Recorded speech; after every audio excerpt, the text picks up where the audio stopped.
Today I'll show you how to wire up a trailer brake controller on this 79 Chevy K20. These old tow rigs are not plug and play. We're gonna have to wire everything ourselves. Luckily though, whether you got a Ford, Dodge, Chevy, whatever, should be the same exact process. Let's check it out.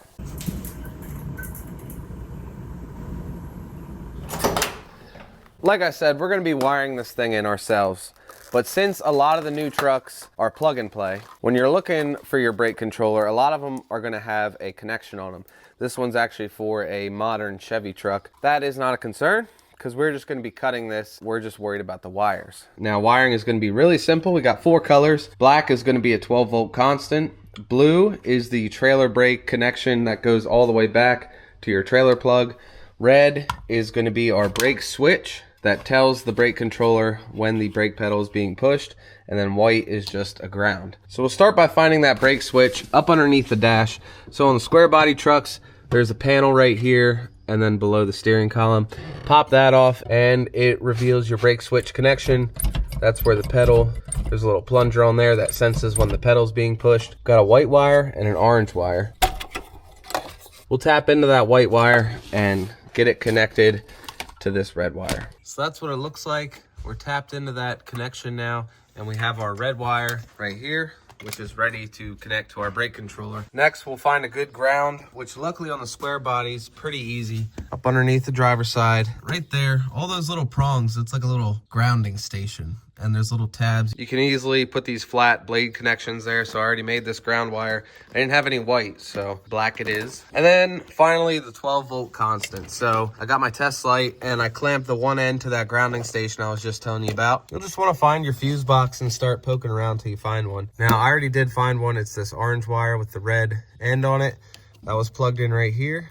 And you can see the key is off at the moment and it has power. And the wiring's damaged anyway, so we're just gonna tap into that and we have all of our wiring. Got our red wire tapped into that 12-volt constant. And I plugged in that ground wire. So that is all the wiring that really needs to go into the dash. Figure out where to mount this box. Thinking somewhere right about there. I don't want to mount into the dash though, but there is a hole already there. Hopefully I can use that for the bracket. Yeah, that ought to work pretty good right there. So I'll cut all these wires so that they're flush.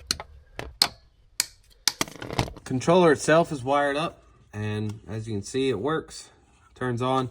Now we just have that blue wire we need to route to the back of the Suburban. However you want to do that is fine. You just need enough wire. I actually got some blue wire on a spool to go from that point there and route it all the way to the back of your vehicle where your trailer plugs in.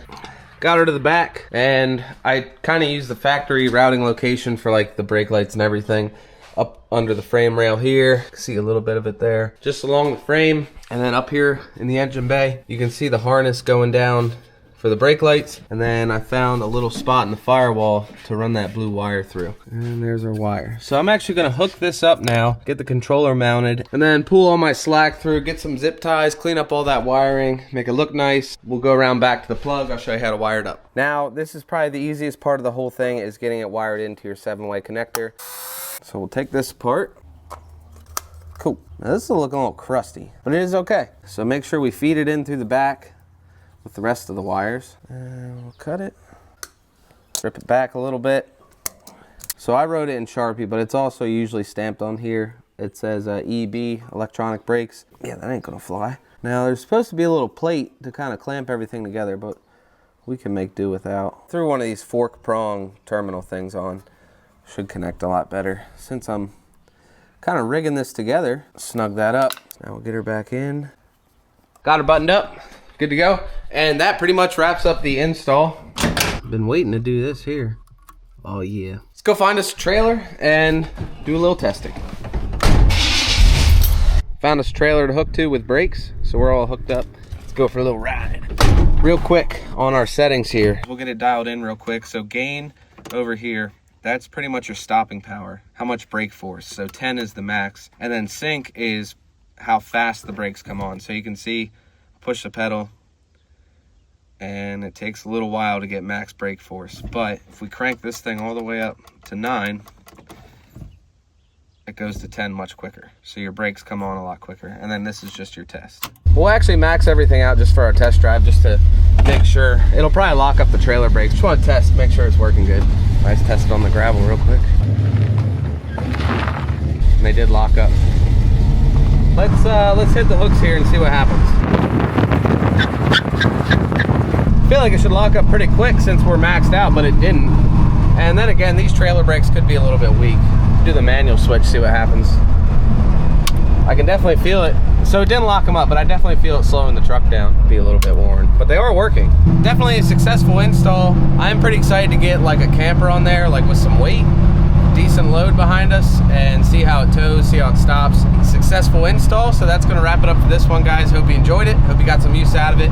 Take it easy. See you in the next one.